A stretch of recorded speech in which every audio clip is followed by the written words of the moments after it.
Let me tell you about a hot, dry August in Marana Junction, Arizona, in 1991, when a small engine mechanic named Calvin Reyes walked into a county tax auction with $1,850 in his pocket and walked out owning a building everybody else thought was full of scrap.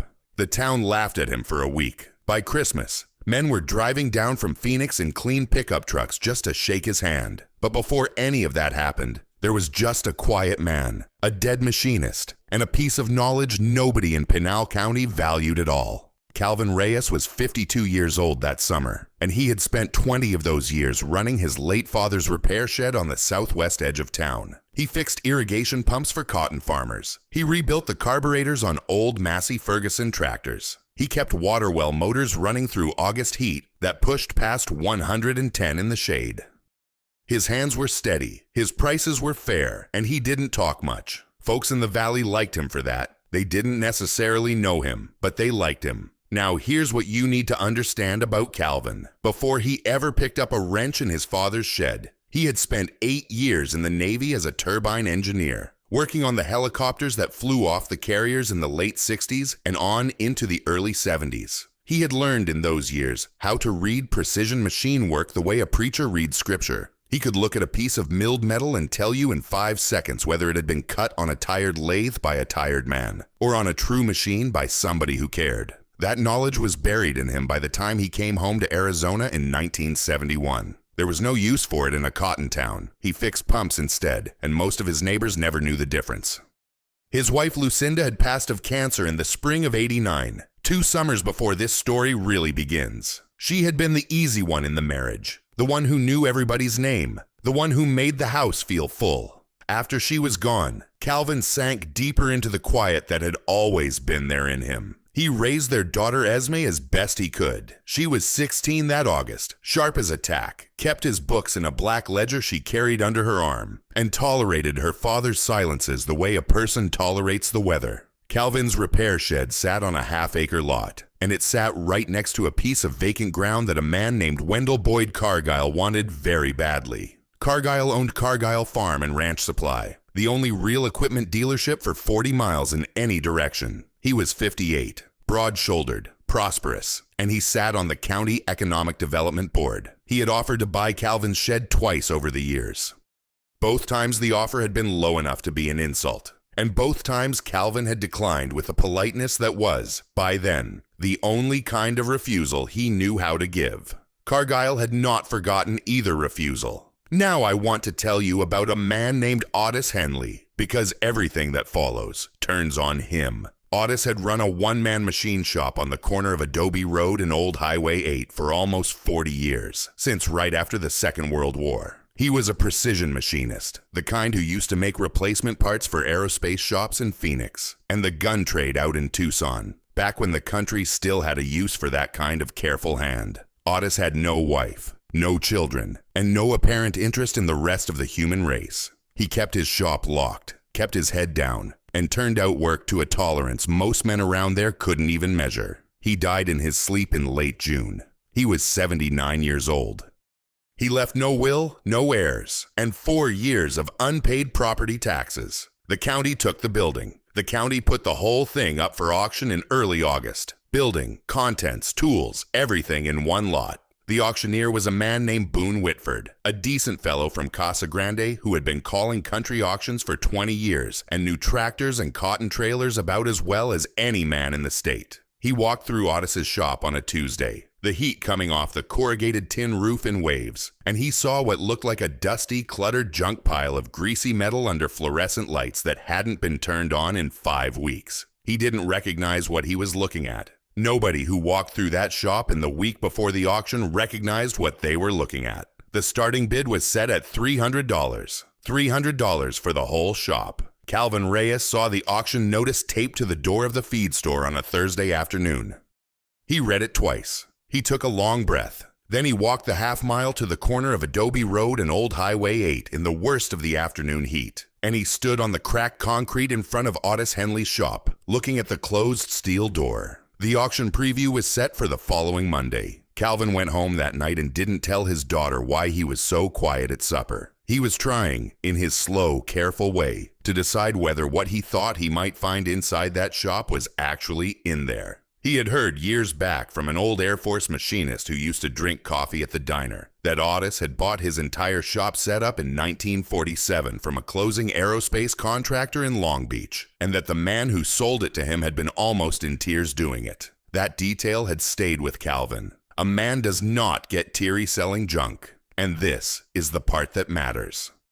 Calvin had been carrying that scrap of overheard information in his back pocket for almost 15 years. He had filed it away the way men file away most things that don't seem useful at the time. Now, with that auction notice taped to the feed store door, the scrap of information came back to him, and he began to wonder if the most valuable thing in Marana Junction that summer was sitting behind a locked steel door on a corner lot that the county was about to sell for $300. The Hardinge HLV-H, a precision toolroom lathe first produced in the mid-20th century, is considered by many specialty machinists to be one of the finest small lathes ever manufactured in America. Paired with a more jig borer and the right set of measuring tools, Starrett or Brown and Sharpe instruments, both still recognized in the trade today. Such a setup was the foundation of the country's aerospace, gunsmithing, and watchmaking industries.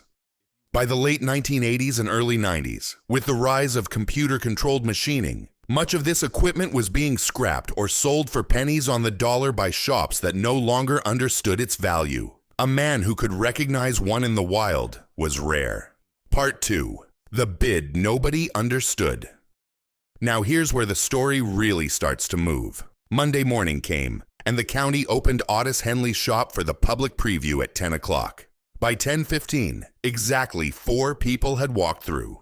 Boone Whitford, the auctioneer, stood in the doorway with a clipboard and waited. A few curious neighbors poked their heads in, said it looked like a hell of a mess, and went on about their day. Wendell Boyd Cargyle drove by twice in his white pickup, slowed down, looked at the building, and didn't even bother to get out. He knew, he thought, exactly what was in there. Junk. 40 years of one strange old man's junk. He intended to buy the lot for under $1,000 and bulldoze the building for a feed store parking lot before the heat broke in October. Calvin Reyes walked in at 11. He nodded once to Boone, said he'd just look around, and then he didn't say another word for 45 minutes. He moved slowly, deliberately, the way a man moves through a chapel. He ran a single fingertip along the bed of a lathe near the back wall and stopped. He stood there for a long time. He looked at the wooden cabinet beside it and opened one drawer, then closed it. He looked at the heavy gray machine on the bench against the south wall. The one Boone had assumed was some kind of broken drill press. He looked at it for almost 10 minutes without touching it. He looked at a small wooden crate under the workbench. He looked at a row of measuring tools hung carefully on a board. He looked at a black notebook on a shelf, opened it, read 2 pages, and closed it again.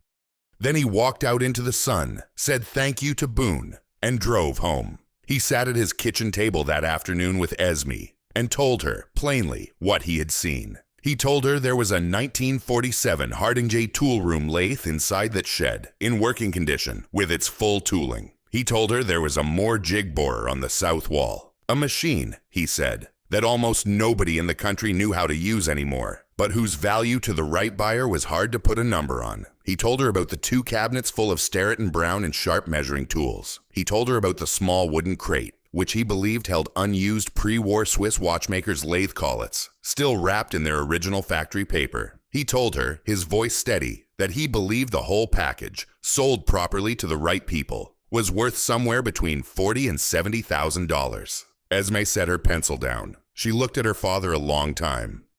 Then she asked him how much money they had. Calvin told her, $1,100 in savings. He could sell his late father's old pickup for $400. He could borrow another $400 against the shed. That gave him $1,900 total, give or take. The auction was Saturday. Esme picked her pencil back up, made a note in her ledger, and said in her flat 16-year-old way, "Then you bid up to $1,900, and not a dollar more." Calvin almost smiled. He said he wouldn't. Saturday morning came hot and bright. The auction was held on the cracked concrete pad in front of Ottis Henley's shop, with about 30 folding chairs set up under a canvas tent the county had borrowed from the fairgrounds. The temperature was already pushing 100 by 10 o'clock. About 40 people showed up, mostly out of curiosity, a few out of hope that they might pick up some scrap iron cheap.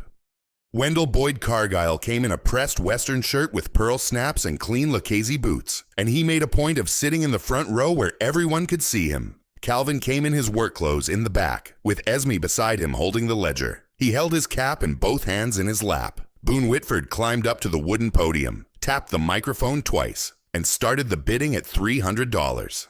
There was a long pause. Then a cotton farmer named Royston Birch, who'd come mostly out of friendship to Calvin, raised his paddle at $400. Cargyle bid $500 without looking up. Somebody else bid $600. Cargyle bid $700. The bidding climbed slowly to $900, and there was already a sense in the room that it was getting silly. At $950, the other bidders started dropping out. By $1,000, it was just Cargyle and one out-of-town fellow who lost interest at $1,100. Cargyle smiled. He thought he had it.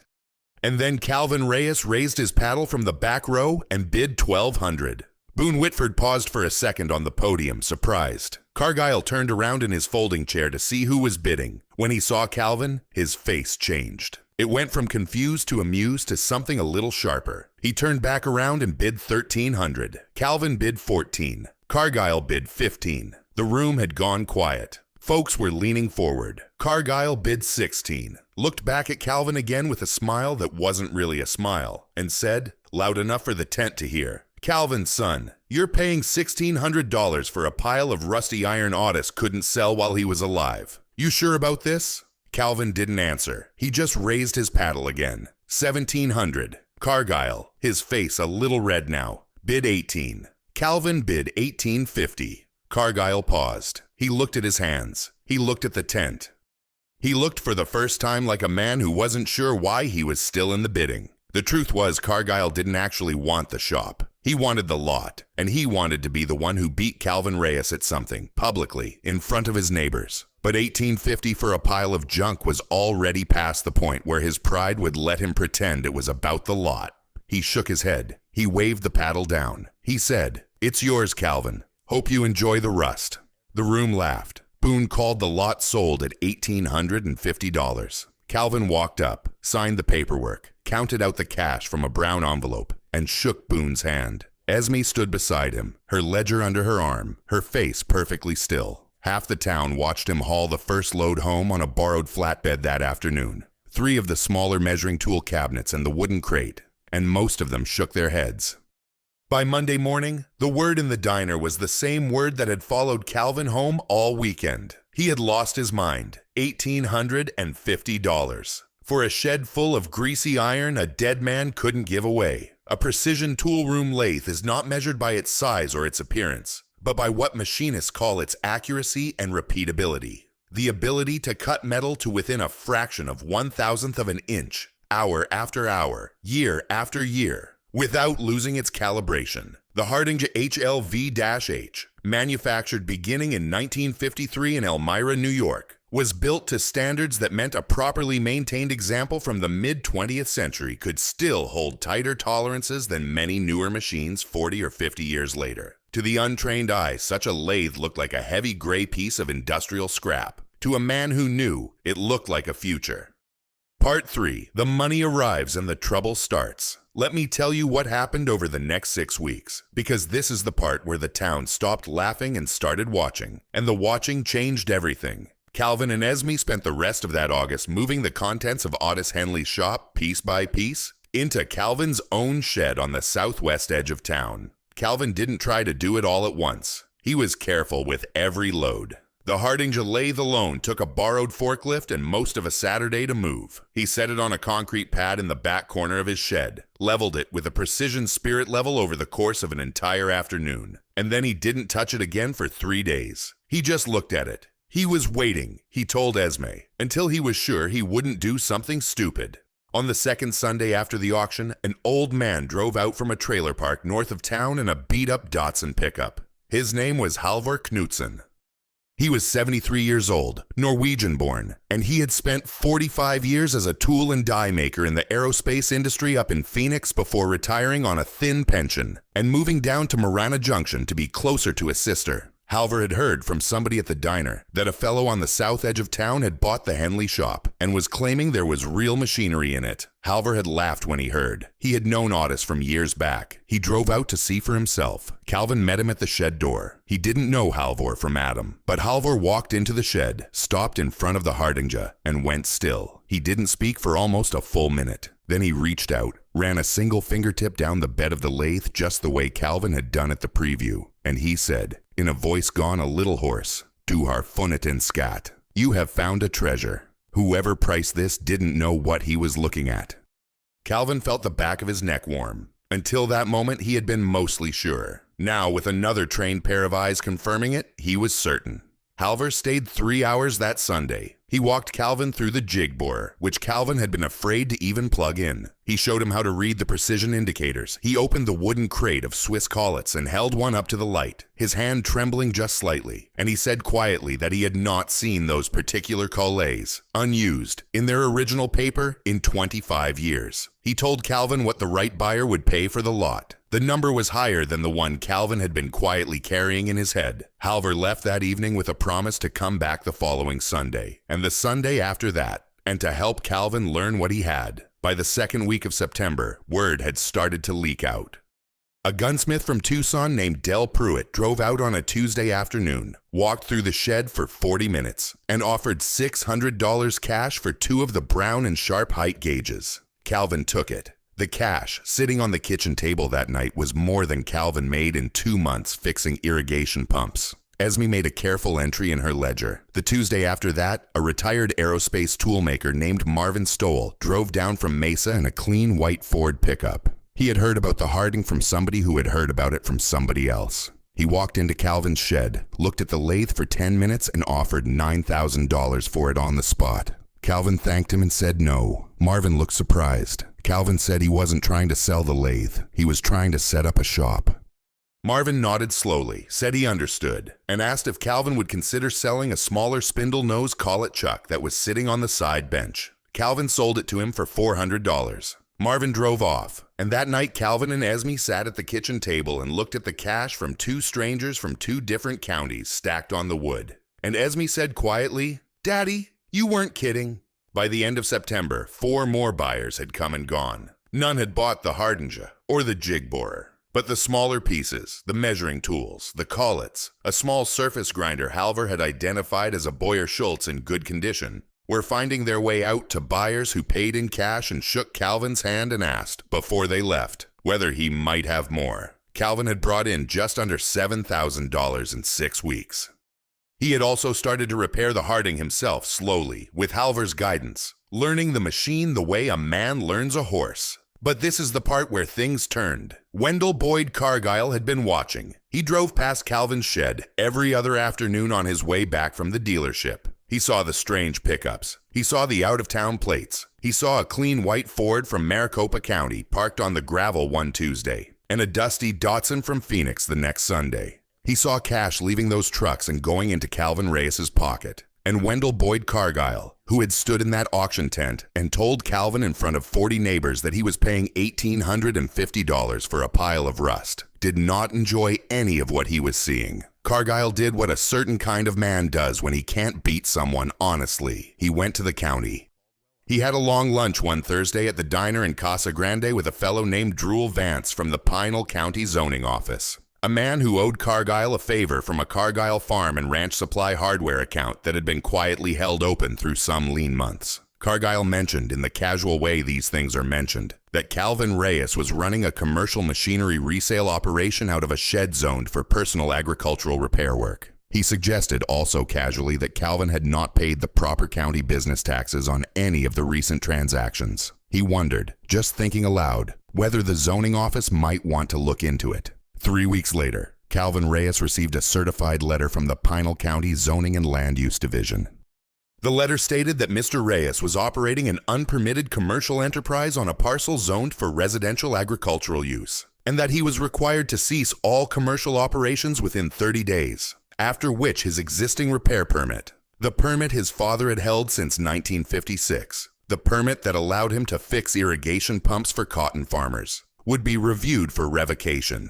The letter also mentioned that back taxes might be assessed on commercial sales of personal property over a certain threshold. The letter was signed by Drool Vance. Calvin sat at the kitchen table with that letter in his hand for almost an hour without moving. Esme read it over his shoulder. She did not say a word. She did not need to. They both understood, even without saying it, who was behind it. The shed Calvin's family had owned for 40 years suddenly hung by a thread. The most valuable shop in Pinal County was about to be shut down by a piece of paper. In American zoning law, the distinction between personal use and commercial use of a property can determine whether a small business is permitted to operate at all. Such distinctions, while reasonable in principle, can also be used as a weapon by well-connected parties to pressure neighbors who lack the legal resources to push back. By the early 1990s, rural counties across the southwestern United States had seen a quiet pattern of such complaints used to clear small landowners off parcels desired by larger commercial developers. The complaints rarely required proof. The mere threat of revocation was often enough. Part 4. The Grange Hall on a Thursday night.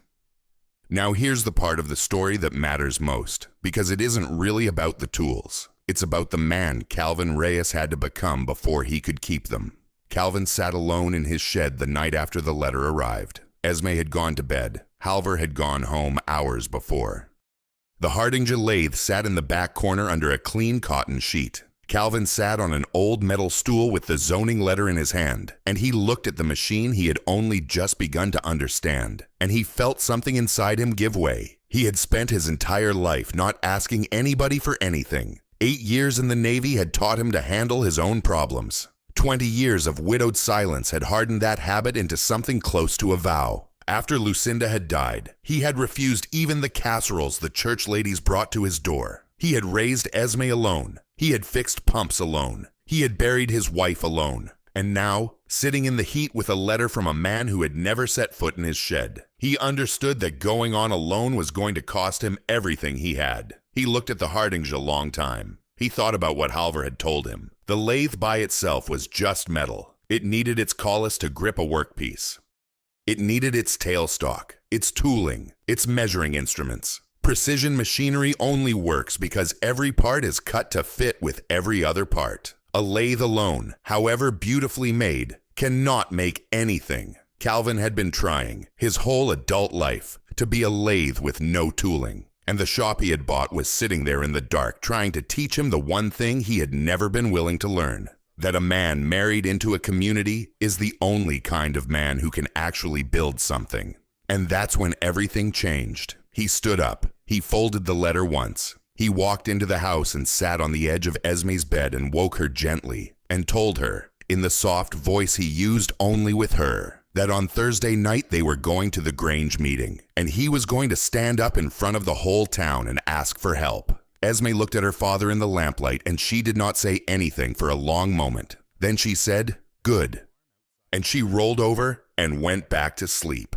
The Marana Junction Grange Hall was a low, stucco building behind the irrigation district office, hot even at 7 in the evening, with metal folding chairs and a hand-cranked ceiling fan that didn't help. About 60 people showed up that Thursday in the second week of October. Cargyle was there. He was always there. He sat in the front row in a clean shirt with his arms folded and a small private smile on his face, because word had gotten around about the zoning letter, and Cargyle had spent the week telling anyone who would listen that he had warned everybody Calvin Reyes was running some kind of scheme out of that shed. Calvin came in late, on purpose, with Esme beside him and Halvor beside her. He carried a small canvas bag in his hand. The room quieted when he walked in. He walked to the front, not to the back where he usually stood. He asked the chairman, an older fellow named Press Albright, if he might have a few minutes to speak. Press looked at him a long moment and nodded. Calvin set the canvas bag on the front table. He opened it and took out 3 things. He took out the certified letter from the county zoning office and laid it flat. He took out a single small wooden block wrapped in factory paper, which he carefully unfolded to reveal one of the unused Swiss watchmaker's collets, still bright as the day it had been packed in 1938. And he took out 2 appraisal letters, one from the toolmaker in Mesa, one from a specialty machinery dealer in Long Beach, both stating in plain language what the equipment in Calvin's shed was actually worth. He looked out at the room. He did not look at Cargyle. He spoke plain and slow.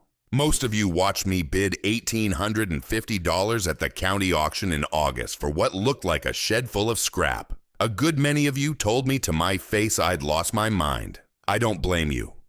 I didn't say much at the time because I didn't know yet for sure what I had bought. Now I do. What was in that shop is some of the finest precision machine tooling ever built in this country. I have appraisals from 2 licensed dealers. The figures are on this table. Any man who wants to look at them, please come look. A few men in the room shifted. Royston Birch in the 3rd row leaned forward to see better. I have been selling some of the smaller pieces to qualified buyers, paying my income tax on every sale, and using the money to repair and set up the larger machines so that I can run a small precision shop out of my shed. I intend to teach my daughter to operate them. I intend, in time, to take in precision work from the gun trade in Tucson and the aerospace contractors in Phoenix. That kind of work pays. It pays a great deal more than fixing pumps. It is the only future I can see for my family on the land my father bought in 1956. He picked up the letter from the zoning office. 3 days ago, I received this. The county has given me 30 days to shut it all down. He set the letter back on the table. He still did not look at Cargyle. I am here tonight to ask my neighbors a favor I have never once in my life asked anyone. I am asking you to stand with me on this. I am asking you to write to the county. I am asking you to come to the zoning hearing. I am asking because for the first time in my life I understand that a man on his own doesn't build anything that lasts. The room was quiet for a long second. Then Royston Birch stood up. Calvin Reyes fixed my irrigation pump 3 winters running for nothing when my wife was sick, Royston said. He never billed me. He never mentioned it. I owe that man my last 3 cotton crops. If the county wants to fight him, the county fights me too. Then a woman named Lurleen Pacheco, who ran the diner, stood up. He fixes my freezer compressor every July. I'll write a letter tonight. Then the feed store owner. Then a retired school teacher. Then Halvor Knutson, in his thick old accent, said simply, I have worked with precision tools 45 years. What is in that shed is real. Calvin is real. I will speak at any hearing the county wants. And then, to the silent astonishment of the entire room, Boone Whitford himself stood up from the 5th row. He cleared his throat. I priced that shop at $300 because I didn't know what I was looking at, Boone said. Calvin did. That's not a crime. That is exactly how this country is supposed to work. Cargyle, in the front row, did not stand. He did not speak. He looked at the floor. The room had turned away from him without ever once turning toward him. Within 10 days, the zoning complaint was quietly withdrawn. Cargyle did not bring the matter up again. 6 months later, on a cool dawn in late March of 1992, Calvin Reyes stood in his shed with Esme beside him. The Hardinge was running, its spindle turning a small piece of bright brass to a tolerance of 2/10,000ths of an inch. Calvin reached into a wooden case on the bench and took out a single Starrett micrometer. The one that had belonged to Ottis Henley for 40 years. Still calibrated, still true. He handed it to his daughter. She turned it over slowly in her hands, the way her father had once turned a Swiss collet at the auction preview, and she closed the thimble gently on the warm brass. Calvin watched her. Then he said the only thing he had to say.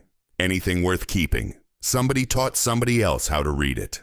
The micrometer ticked softly closed in her hand. Outside, the sun came up over the desert. A precision micrometer, when properly maintained, can remain accurate for a century or more. The skill to read one, however, lives only in the hands and eyes of the person taught to use it, and dies with that person unless it is passed on.